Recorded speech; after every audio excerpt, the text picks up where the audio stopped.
Aujourd'hui, je vous raconte l'histoire de la connexion perdue. Une entreprise nommée Omnicorp, fondée au début du XXIe siècle par un groupe d'entrepreneurs visionnaires issus du domaine de la technologie et des sciences, fit parler la presse quand ils ont commercialisé une technologie qui dépassait les attentes de tout le monde. À ses débuts, l'entreprise se concentrait sur la recherche et le développement de diverses avancées technologiques, allant des prothèses robotiques à la robotique industrielle. Au fil des années, Omnicorp a connu un succès croissant grâce à ses innovations révolutionnaires dans le domaine de l'intelligence artificielle. Ils ont été à l'avant-garde de la création de robots capables d'accomplir des tâches humaines, améliorant ainsi la productivité et la qualité de vie. L'entreprise technologique Omnicorp présente sa dernière création, Neuralink, une technologie révolutionnaire permettant une connexion directe au monde numérique via le cerveau, au début du XXIe siècle. L'émergence de Neuralink est survenue après des années de recherche intensive dans le domaine de l'interface cerveau-ordinateur. Cela a été rendu possible par les avancées technologiques continues d'Omnicorp en matière de neurosciences et de bio-ingénierie. Le dispositif a été conçu pour être implanté de manière non invasive, offrant une expérience immersive sans précédent en permettant aux utilisateurs d'accéder instantanément à des informations, de communiquer mentalement et d'explorer des mondes virtuels sans aucun appareil externe. Lors de son lancement, Neuralink a suscité un immense engouement et a été considéré comme la prochaine étape révolutionnaire dans l'évolution de la connectivité humaine. Au début, les réactions sont enthousiastes alors que les gens découvrent les possibilités infinies offertes par cette innovation. Sarah s'étonna, c'est incroyable, cette sensation de pouvoir tout faire, juste en y pensant. Cependant, son impact sur la société s'est rapidement révélé bien plus complexe, entraînant des changements sociaux majeurs et des conséquences inattendues sur la vie quotidienne des individus. Sarah est une jeune femme brillante et curieuse, issue d'un milieu familial modeste. Élevée dans un environnement où la technologie était présente mais pas envahissante, elle a toujours été passionnée par les possibilités offertes par l'avancée technologique. Son esprit vif et son naturel altruiste l'ont souvent amenée à aider les autres, et elle a travaillé dans des programmes de bénévolat pour aider les communautés à faible revenu à accéder à l'éducation et à la technologie. Au départ, l'expérience est fascinante. Elle peut explorer des mondes virtuels, communiquer par la pensée et vivre des aventures impossibles dans la réalité. Sarah est fascinée par les capacités offertes par cette technologie. Au début, elle voit en elle une opportunité de connecter le monde et d'améliorer la vie des gens. Cependant, ses réserves grandissent progressivement à mesure qu'elle se rend compte des conséquences néfastes sur sa vie personnelle et sur la société.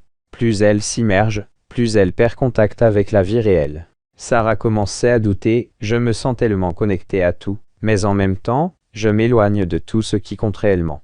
Un jour, la mère de Sarah tombe gravement malade. La mère de Sarah, Madame Johnson, a toujours été un pilier de soutien dans sa vie.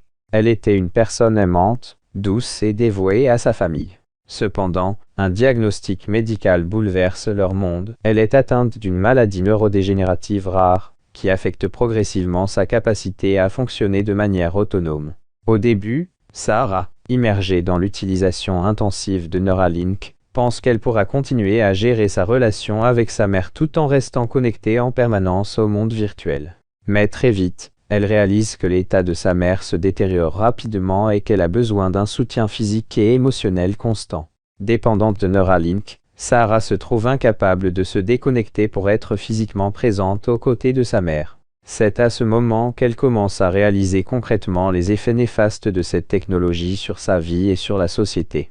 Sarah pensait à se ressaisir, je dois trouver un moyen de me libérer de cette connexion constante. Ça ne peut plus continuer ainsi. Sarah, habituellement indépendante et passionnée par la technologie, se retrouve confrontée à une situation où la connexion virtuelle ne peut en aucun cas remplacer la présence physique et le réconfort réel auprès de sa mère malade. Les moments où Sarah est contrainte de se déconnecter de Neuralink pour être présente auprès de sa mère sont des moments douloureusement révélateurs. Elle voit sa mère lutter contre la maladie. Elle ressent la douleur de ne pas pouvoir être pleinement là pour elle à cause de sa dépendance à la technologie. C'est dans cette expérience émotionnellement éprouvante que Sarah prend conscience des limites de Neuralink et des implications plus larges de cette technologie sur sa propre vie et sur la société. Elle réalise que la connexion virtuelle ne peut remplacer les liens humains authentiques, et que l'équilibre entre la technologie et la vie réelle est essentiel pour le bien-être et les relations humaines. Alors qu'une tension grandissante divise la société entre les connectés et les déconnectés, Sarah rencontre John, un militant anti-Neuralink déterminé à mettre fin à l'emprise de cette technologie. John est un activiste expérimenté et charismatique. Issu d'un milieu privilégié, il a choisi de mettre ses ressources et ses compétences au service de causes qui lui tiennent à cœur. Son opposition à Neuralink découle de sa conviction que la technologie a été déployée trop rapidement, sans considération pour les effets secondaires et pour les conséquences sociales à long terme. Ayant étudié la psychologie et les sciences politiques, John est capable d'analyser les impacts sociaux et psychologiques de Neuralink avec un regard critique. Sarah et John se rencontrent dans des cercles activistes, où leurs visions complémentaires les amènent à unir leurs forces pour lutter contre l'influence destructrice de Neuralink. Leur partenariat improbable se renforce au fur et à mesure qu'ils s'engagent dans une mission risquée pour restaurer l'équilibre entre le monde réel et le monde virtuel.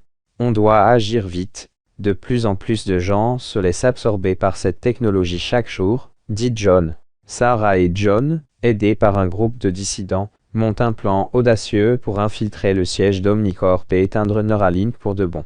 Je sais que c'est risqué, mais c'est la seule manière de mettre fin à cette dépendance généralisée, affirma Sarah. L'attaque contre Omnicorp était soigneusement planifiée par un groupe de dissidents opposés à l'emprise grandissante de Neuralink sur la société.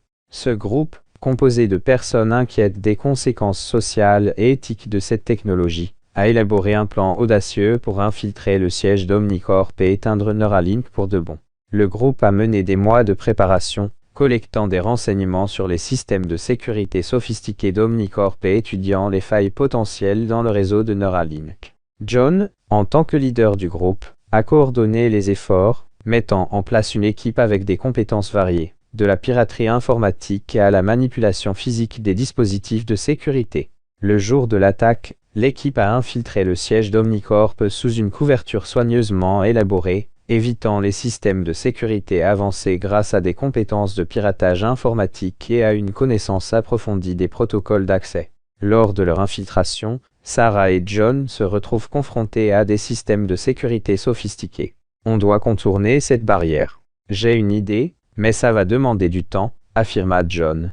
Les échanges tendus entre eux alors qu'ils tentent de pirater le réseau d'Omnicorp ajoutent à la tension croissante. On n'a pas beaucoup de temps, John. On doit accéder au cœur du système maintenant, cria Sarah. Finalement, après des moments intenses et stressants, ils ont réussi à accéder au cœur du système. Sarah a dû faire face à un dilemme moral déchirant, éteindre Neuralink et risquer de perdre les souvenirs et expériences accumulées, ou trouver un moyen de neutraliser la technologie sans effacer les données des utilisateurs. On peut désactiver Neuralink, mais ça effacera tout ce que les gens ont vécu avec cette technologie, s'inquiéta Sarah. La résolution du problème est un défi délicat. Leur expertise combinée et leur détermination à restaurer l'équilibre entre le monde réel et le monde virtuel ont été essentielles pour résoudre cette situation délicate. Ils ont réussi à reconfigurer Neuralink pour qu'il ne puisse plus imposer sa connexion permanente au cerveau des utilisateurs, préservant ainsi leurs souvenirs et expériences tout en rétablissant une séparation saine entre le monde virtuel et la réalité. John s'écria, « C'est fait. On a réussi à stopper l'emprise de Neuralink sans effacer les souvenirs des gens. » Sarah et John, fatigués mais soulagés, se tenant devant le siège d'Omnicorp alors que Neuralink se désactive progressivement dans le monde entier. La société commence à se reconstruire, redécouvrant lentement le sens de la réalité et des relations humaines authentiques. Si cette histoire vous a plu, n'hésitez pas à en regarder d'autres, et abonnez-vous. Au revoir et à bientôt.